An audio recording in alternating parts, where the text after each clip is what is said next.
first child, what is happening exactly? That was my first time being exposed to gender inequality from my family. And he actually saw this accord between my father and I. Like, we fought a lot growing up. And I saw him as a totally different person after that. But my mom and the other women in my family, they try to create this healthy. My mother will tell you that you can do anything that you put your mind on.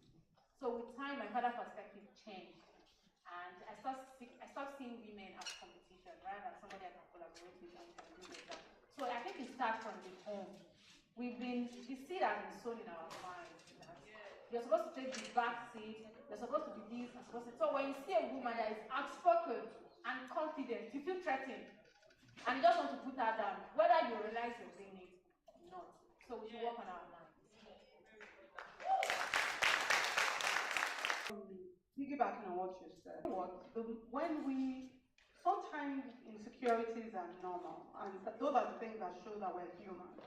But when you, despite your insecurities or despite your fear, you go and do that thing you're afraid of, you will find out that you will be less threatened by another woman that is doing it, because you are doing what you're meant to do. So I would say that this is the time to, you know what, defy the fear you have, defy that sense of whatever was planted into you from all the different experiences you've had. Move beyond all those things, and you will find that you are less threatened, or you are less threatened by other women. Thank you.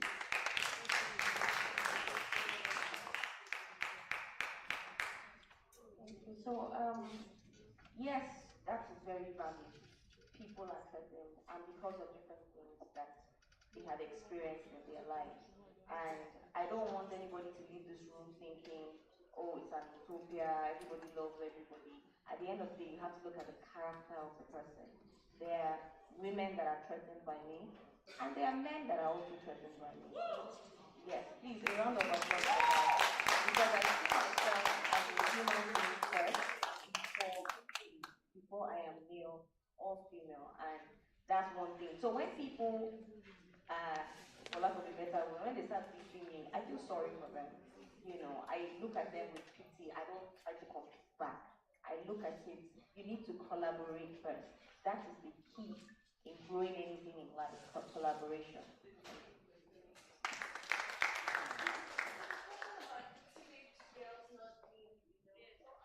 We actually focused on women breaking barrier.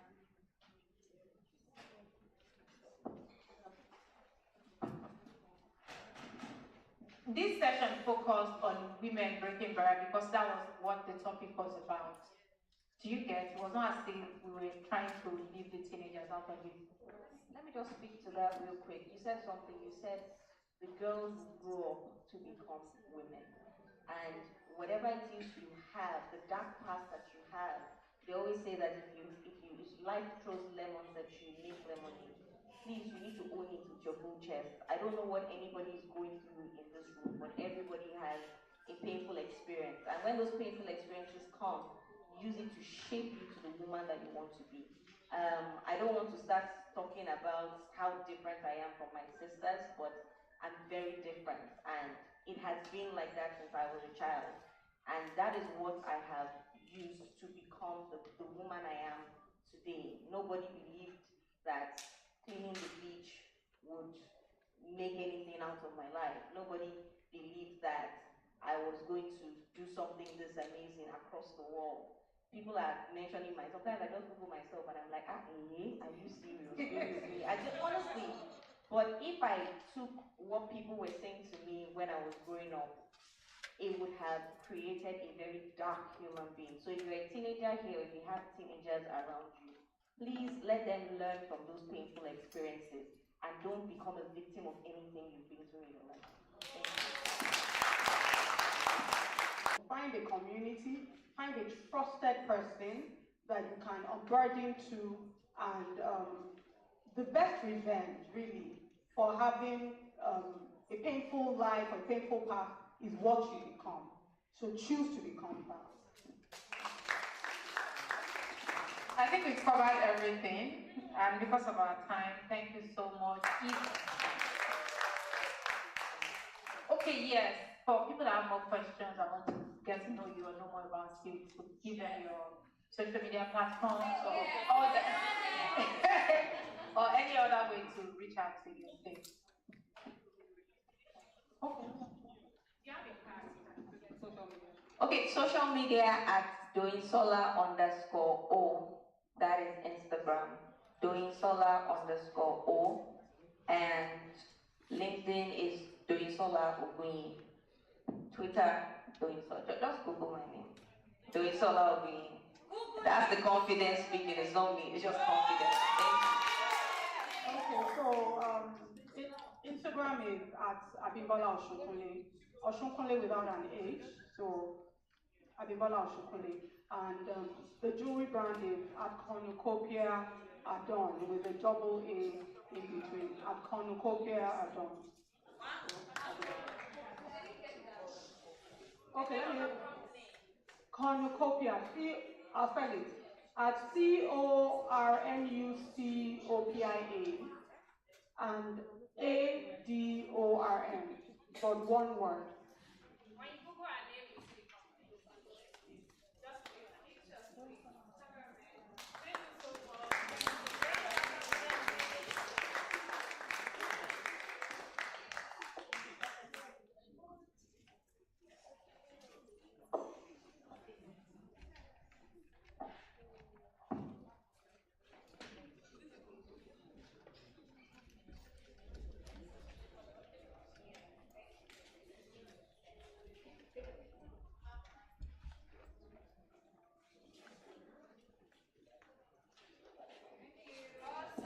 I'm so honored to have great women in our midst at this time. You can celebrate greatness better. Thank you so much, Ma. We gained so much value from your session, and for every woman here, you're amazing. Give yourself your flowers. Give yourself the kisses. All right. You see how this event is so balanced. You know, we've talked about women, talked about government, talked about business. In fact, this event is loaded. Clap for the organizers of this event again. Thank you so much. And without wasting much of our time while we're running with the speed of light, see, let me tell you, we'll soon close. Don't worry. We'll soon be out of here. And we're going to be hearing from somebody very interesting, and she is ably represented by he is ably represented by an amazing person. The topic is unlocking Africa's potential, improving ease of doing business across the continent. See, for people that have the global mindset, you want to be an international marketer, international businessman or woman, you have to pay us attention to this. And the person that will be speaking to us, who is represented, is Adetola Onayemi, LLB, LLM, Cambridge, and serves as the Chief Executive Officer of Norbase, a company that is building digital infrastructure. And I would like you to know that this person also has designed trade remedies infrastructure for Nigeria, and within 4 years has set up 2 of Nigeria's pivotal policy mechanisms.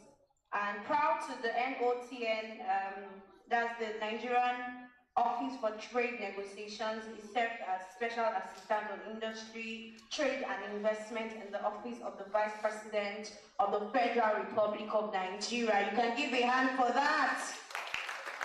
Now, thanks to these efforts of this person, Nigeria has moved up 24 ranks in the World Bank Global 2018 Ease of Doing Business ranking. Thank you. Now, Adetola is also the winner of the Future Africa Awards 2019 prize in public service. I'd like you to know that Adetola is unavoidably absent, but represented by another amazing personality in the person of Ajulo Onowe. I'm so sorry if I didn't get that right.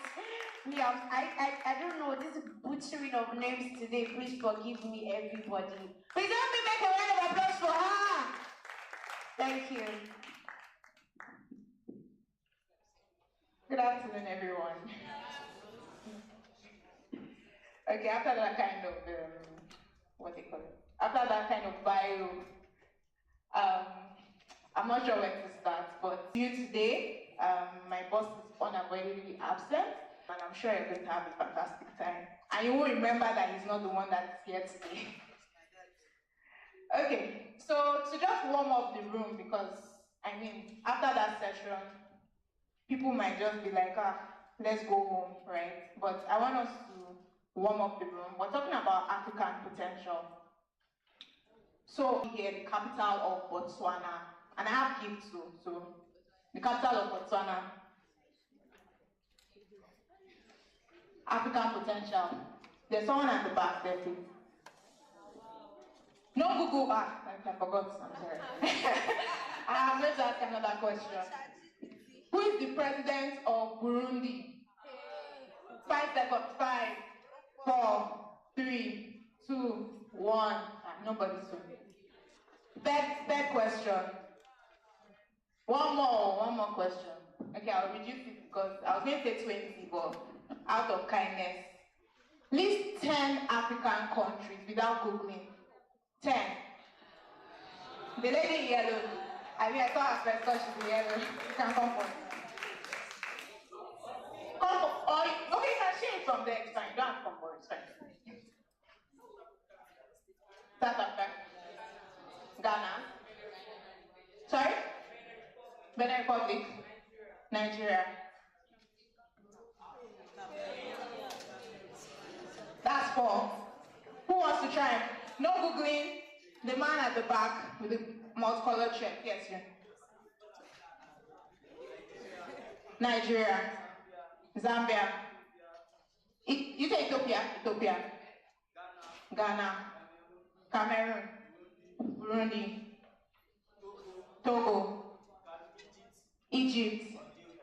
Algeria. Burkina Faso. Please give me a round of applause. I owe you a gift. So fantastic stuff. We're talking about African potential. So you can't even, if you don't know about what's going on in Africa, how can you even be discussing African potential? So we talked today earlier speakers talked about learning, talked about reading. These are the things that you must know. Tola is an alumnus of UNILAG. This is where it came from. And it's from here that it has gone across the world. That means you that is sitting here has the potential to go across the world from here. I am an alumnus of UNILAG, and from here I'm in Norway. So give yourself a round of applause. You're in an amazing university. Okay, so let's go into our presentation. I've warmed you up a bit because I came after lunch and I didn't want you guys to sleep. So my presentation. I have a slideshow. The slide people are not here. Okay, let's do it without slides, no problem. So we're talking about potential today. Someone says there's a popular quote, and someone talked about it. The doctor that spoke in the earlier panel. He talked about Ila Alasepo, right? Alasepo, sorry. My apologies to those that love that meal. Okay, so there's a quote that says that 1 is too small a number to achieve greatness, and that's what he was trying to say, right? Now, this speaks to the power and potential in partnerships and synergies. So, as I am today, I can achieve something, but when we come together as a group, when we're 10, when we're 20, there's a lot that we can accomplish. Now, I'm going to illustrate this with 2 scenarios. Now, the first scenario is, imagine that before us today, and I'm not using the soup scenario, I'm using a different scenario, but we could use the soup scenario as well. So 4 bowls. 1 bowl has gari in it. The second bowl has groundnuts in it. The third bowl has ice cubes in it. And the 4th bowl has sugar in it. Now, if I put 4 of them together and I say, okay, each of you pick 1, that's what you go home with. You would feel somehow about that. You would say, well, it's okay, each of them seems okay. But when I combine it together and it's a hot Friday afternoon in Lagos, and you come into the room and I say, oh, by the way, I mean, if you're a gari lover, see this gari and there's ice cubes in it, and it's lovely, and you eat it, you will find that it's a satisfying meal. That is the power of potential. That is the power of partnerships. I'll put a second scenario. I don't know how many of us like jigsaw puzzles, but if you have a jigsaw puzzle, you know this about that game. You have maybe like, depending on complexity, you can have up to 100 puzzle pieces. Now, that game can never be completed until you put all the puzzle pieces in the right position. That's another example of the power of partnerships and synergies. Now, Nigeria is a great nation, right? And everyone here will say, oh, yes, I love being Nigerian. But the question is, can we achieve our potential alone? If we have 53 other people or partners that we could be leveraging on, can we unlock our potential as Nigeria without those 53 partners? That's the question you should be asking yourself. So I've talked about those two scenarios, and it sounds just like a meal, right? But today we're talking about the lives of every. If you're born in the US today, you have greater prospects of entering Forbes list. But if you're born in Africa today, someone born in Burundi does not have the same potential as someone that is born in South Africa. Why is that? Ease of access, partnerships, synergies, none of these things are being put into play. Now, the question you have to ask yourself again is, does Africa even really have potential? So I have assumed that when the topic says unlocking African potential, you assume that Africa has potential. And I had graphs to show you, but I'll just have to do without the graphs. Okay? So in 2021, 40% of Africa's potential, Africa's population, was less than 15 years old in 2021. By 2022, it dropped a little bit to 40%. Now, if you compare that with other countries, other continents in the world, Europe was 18%. They have the oldest population in the world today. When you look at those figures, it becomes very clear to you why you have things like Tech Nation, right? Why you have things like Canada Express Entry. Why? Because Africa has the population that the world is looking for. No other continent has it. We are the youngest population today on the planet, right? So, and everyone knows, I mean, you're all here. Youth is the age of dreams. I mean, you can start your dream by 70, but it's better if you start it at 20. So youth is the place for dreams. Youth is the place for ideas. Youth is the place to develop your business. Youth is the time you can correct your mistakes. And Africa has the greatest number of youth on the continent, on the planet today. So we have that advantage. So if we have that great advantage as Africa, how come we are unable to unlock it? Maybe I should ask that question. Why do we think Africa has been unable to unlock its potential? Any answers? Someone at the back.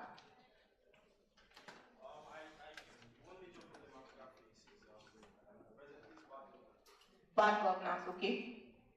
Okay, the man in white.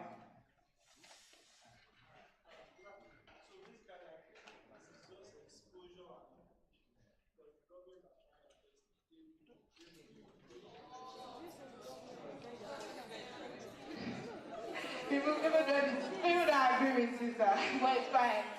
And I mean, everybody's entitled to their opinion, please. Everybody's entitled to their opinion. So he says bad governance, but he says government is trying, but you know, the Gary has just not giving yet. That's what he says.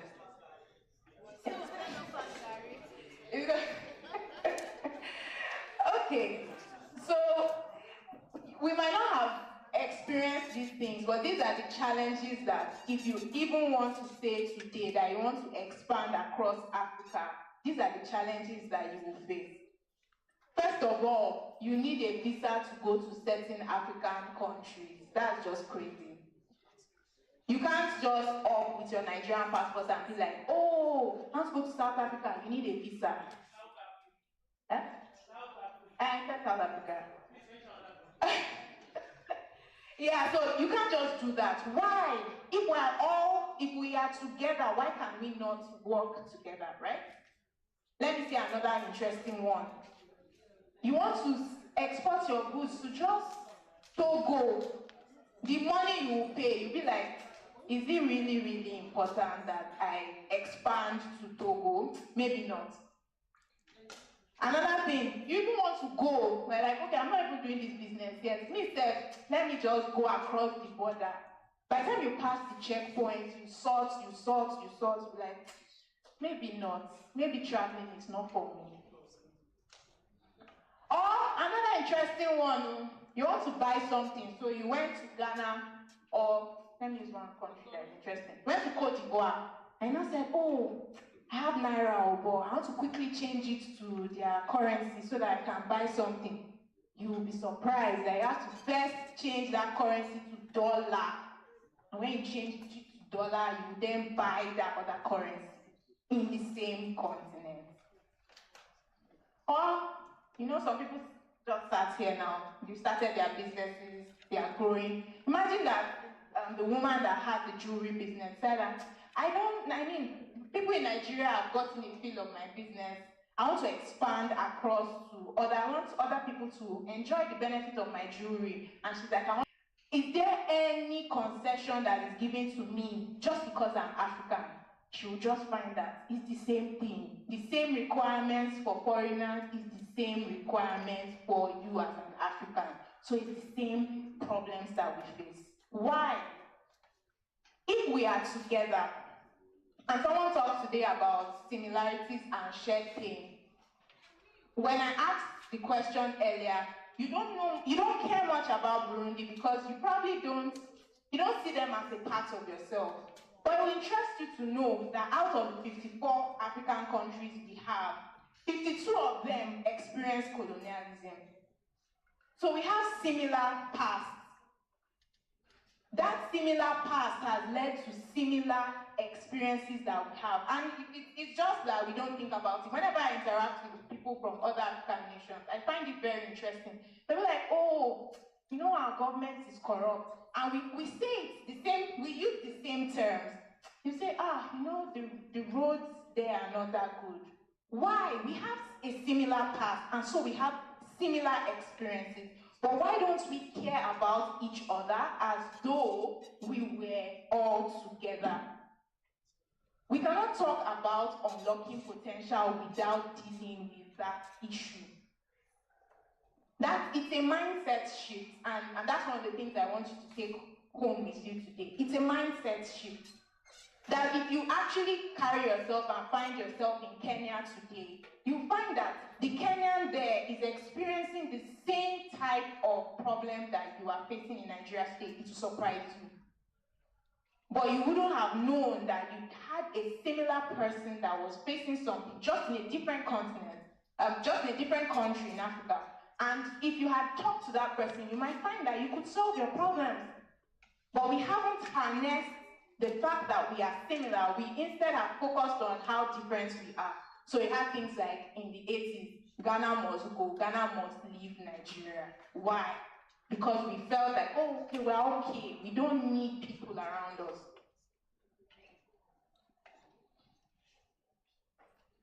So I want to talk about a corporation that successfully did this.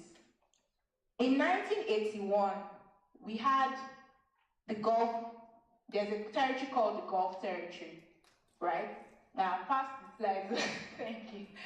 I've told them everything. Yeah, so the Gulf Corporation, we're probably almost at the end of it. The Gulf Corporation was a territory that the British had colonized, right? So you have, when you're thinking Gulf Corporation, think Dubai, Bahrain, that territory, right? And the British had just exited. And they began to ask themselves questions. They were like, okay, you know what? We have some similarities. We have a similar objective. We want to get somewhere. What should we do? And they decided to inaugurate that council in 1981. In 1981, their GDP was $200 billion together. Fast forward to today, their GDP is $1.6 trillion just by aggregating their potential. That's the power of an unlocked potential. And that's the power of what Africa can become when we come outside of our individual countries and we decide to have, the moderator said something about a global mindset. I would say an African mindset. Not a mindset of myself or my country, but a mindset of Africa as a whole. So I don't want to go deep into those points, because I know someone is still going to talk about AFCTA, and those are fantastic things that have come on board to help solve this problem. But I don't want you to leave here thinking, and that's why I ask questions around Africa. You're starting, and this is the best time to have the right mindset about life. So don't think that, oh, this African problem, wow, okay, I think I've heard it here, but the person that can solve it is ECOWAS. Okay, ECOWAS will solve our problem.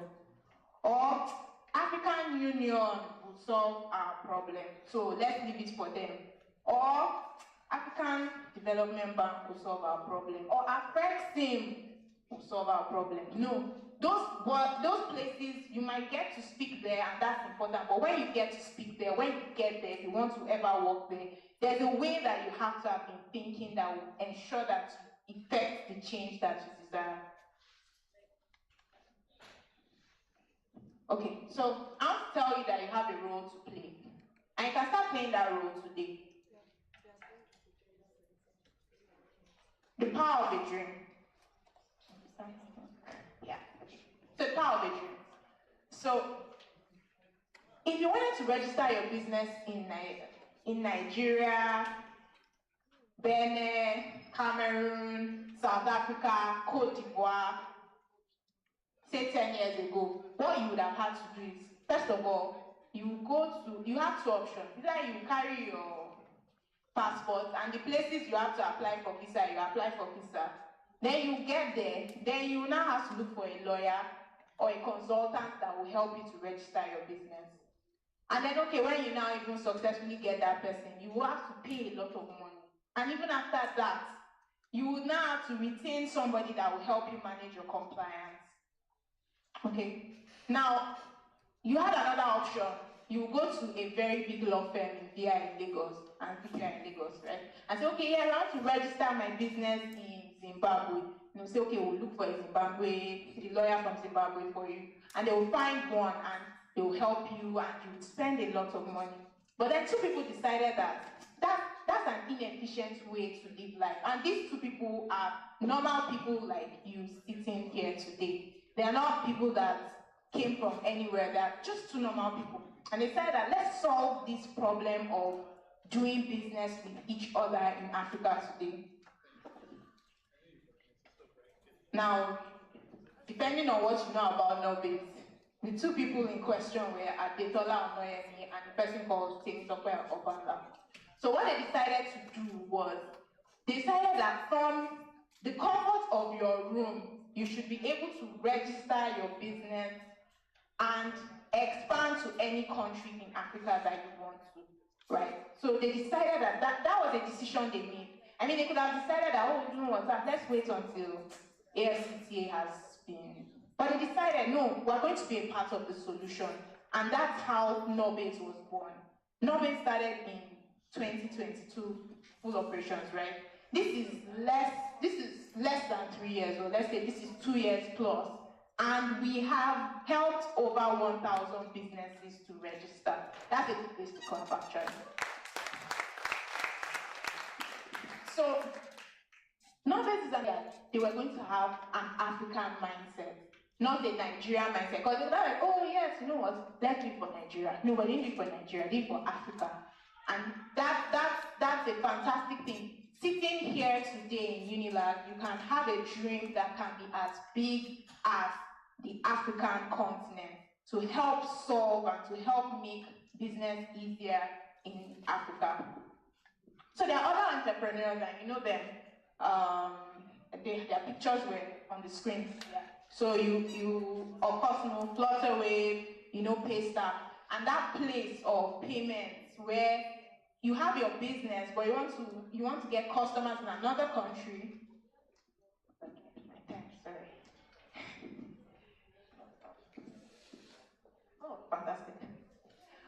So you want to do business in other countries, but you don't have the capacity to, because you can't set up payment, and that's what Flutterwave was set up to do, to ensure that you can be in Nigeria when you're selling hair from here in Unilag, and you can set up your business anywhere in Africa, and you can get your payments for your goods. Paystack is the same thing.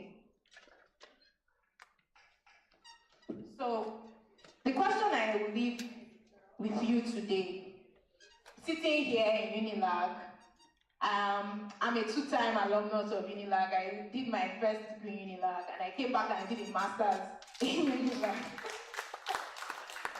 So interesting. Sometimes I think about it. But that's my question to you is, what is your own dream? And everybody seated here should have a dream. I think when I came in, the first speaker was talking about potential. What is your own dream? And it's easy to hear of people doing great things and people expanding and having an African mindset. And you'd be like, oh, well, in here, what impact do I have?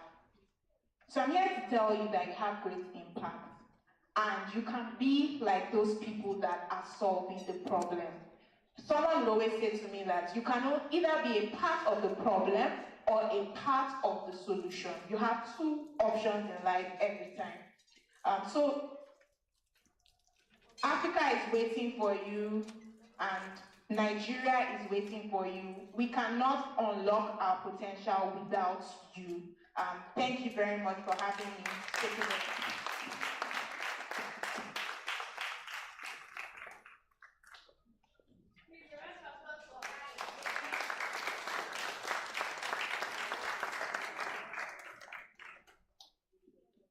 I know you agree with me that she did a very good job. She represented Tola very well, right?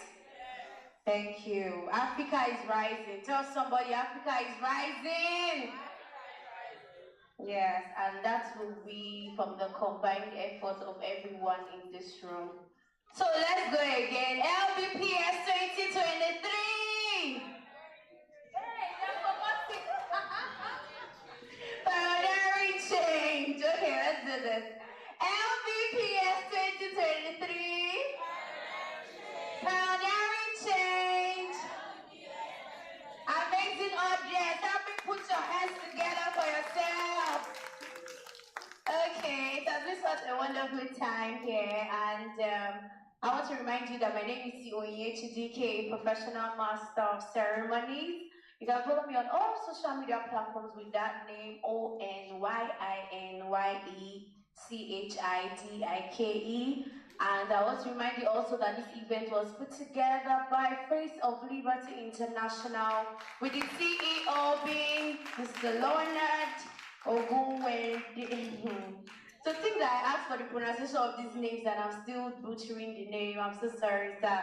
Yes, this is still Lagos Business and Policy Summit, and thank you once again for coming. And we're moving on to the last session of this event. But before we proceed, I would like to have on stage one very fine boy. No, let me not call him boy, he's a guy. Please help me make a round of applause for Ayor as he comes to take over this next phase of this event from me. You can do better for him. Yes.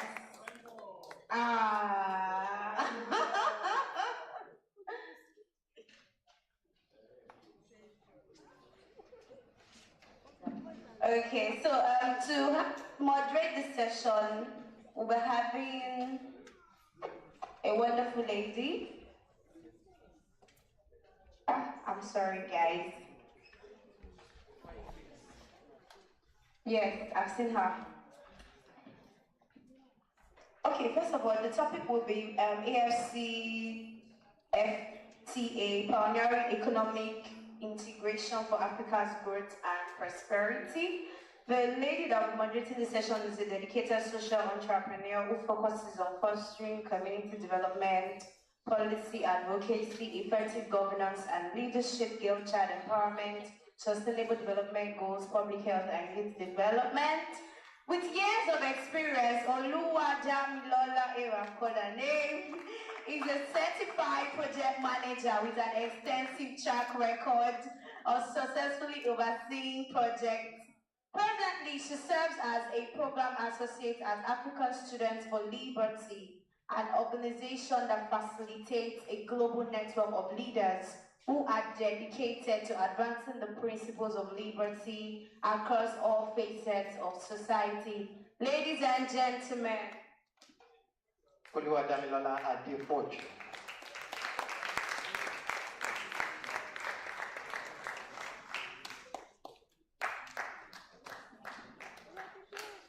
Please, a round of applause for her. Thank you very much. Hello, everyone. Hello, everyone. I hope we've been having a nice time since the beginning of the sections. Yes or yes? Yes or yes? All right. So, we are going to be having the last panel section for today, and the Africa Continental Free Trade Area and its impact in pioneering economic integration for Africa's growth and prosperity. This is one interesting topic that I really want us to pay attention to, and I have interesting panelists that are ready to, share with us from their wealth of knowledge. So I'm going to bring up first a representative of the Permanent Secretary for Commerce in Lagos State, in person of Shobayo Dayo. Please, let's keep clapping until he gets to the stage. You're welcome, sir. Okay, is Sheyi Babatunde. Sheyi Babatunde is the co-founder. Call him as he comes on board. You're welcome, sir. And then my third panelist for this discussion is Stephen. Let me call your name. I have Stephen Oyedemi. He's the co-founder and operations director at Ominira Initiative. Okay, so let me ask every one of us, have we ever imagined Africa having one market? Have we ever imagined? The last speaker that left the stage, she talked about so many hindrances for us to have businesses across the continent.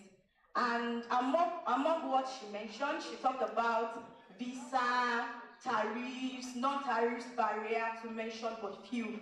These are so many things that hindered intra-trade in African countries. And today we want to talk about this concept that was brought together by the African Union, which is the Africa Continental Free Trade Area. And I'm pretty sure that my panelists are ready for me today. Thank you all.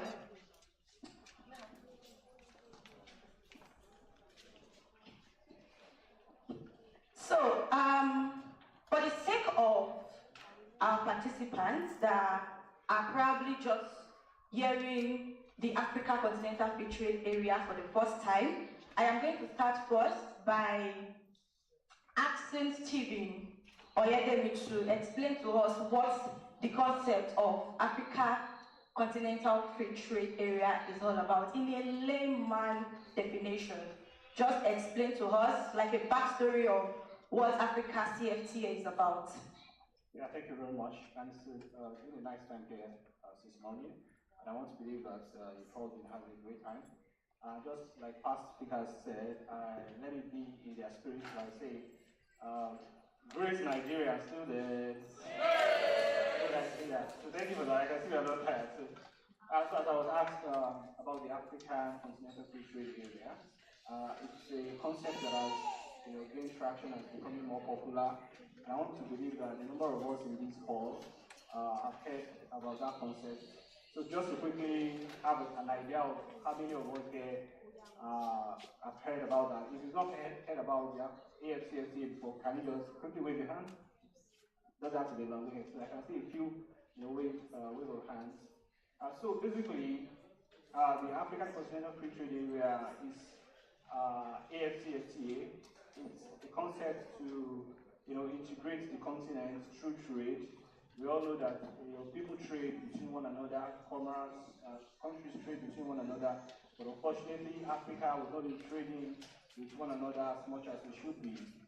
compared to other regions of the world like Asia and North America, where you have higher percentage of trade happening between countries in those regions.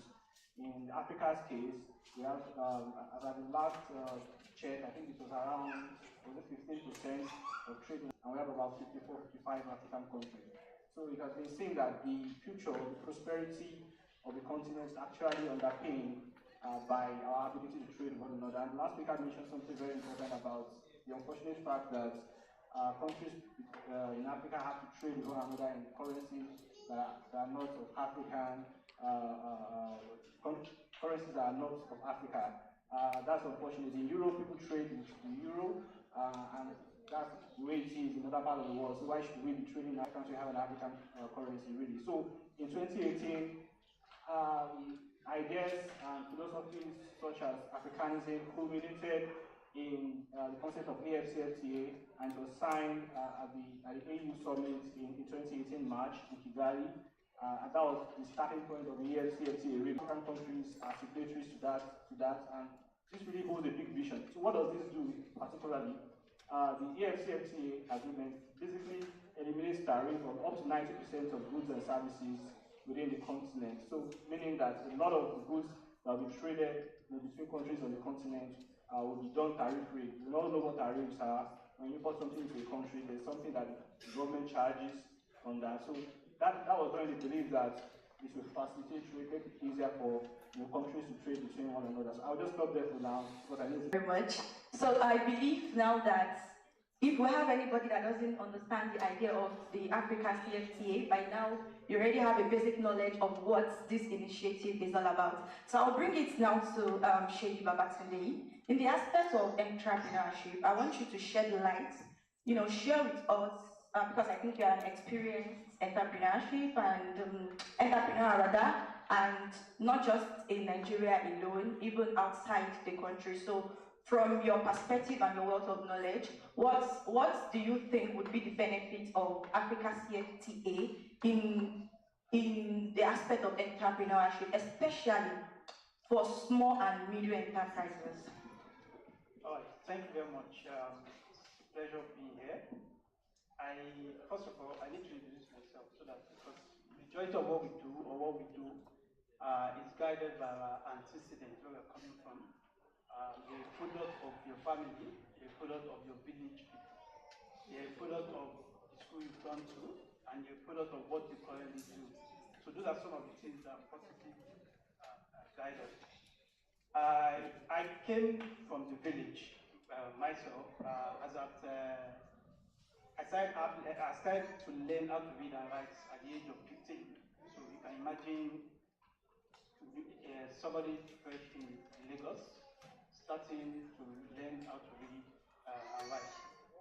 I'm going somewhere, okay? So just let me lay this foundation. So I want to be an inspiration to somebody that possibly here. So I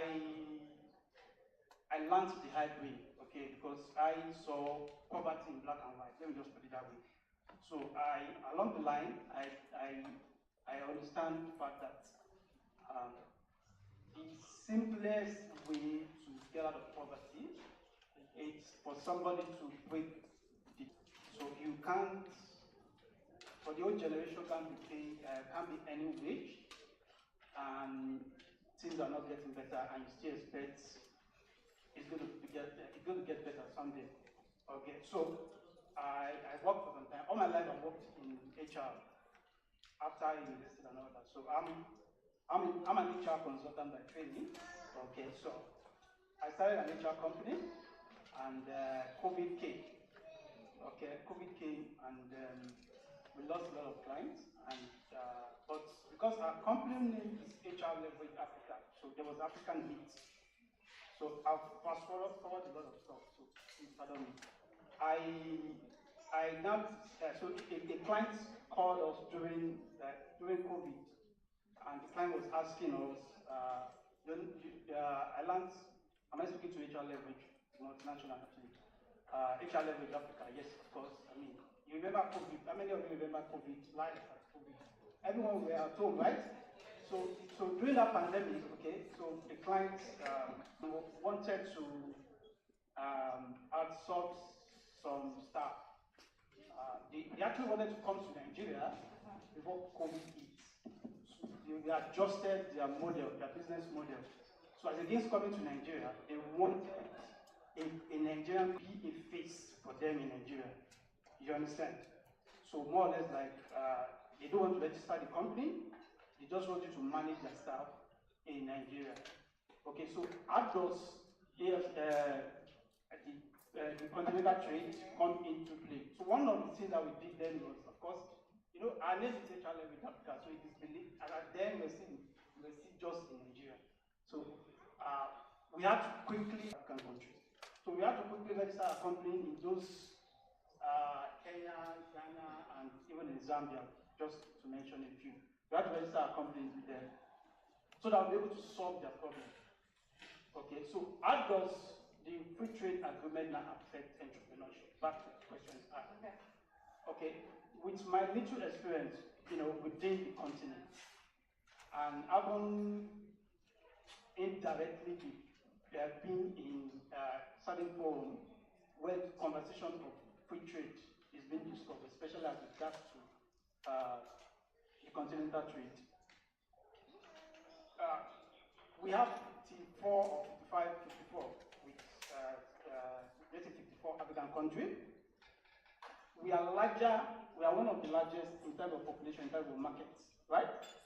Now, if Nigeria is to trade with Ghana, Ghana is about 30 million people thereabouts, Nigeria is 220 million or thereabouts.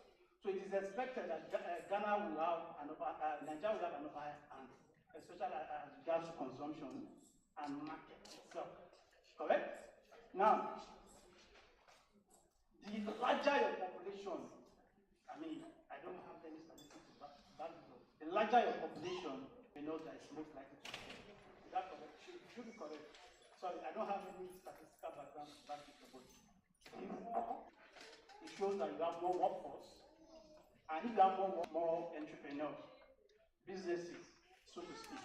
So with the free trade, what it means is that smaller countries that cannot compete with Nigeria because of the population, it means that their goods and services will be able to come into Nigeria. They have a larger market, about 1.3 billion markets. Are you with me? About 1.3 billion market. So what it means is that a small business in Yaba, for instance, with knowing that there's free tariffs, for you to transport your goods from here to South Africa, from here to Kigali,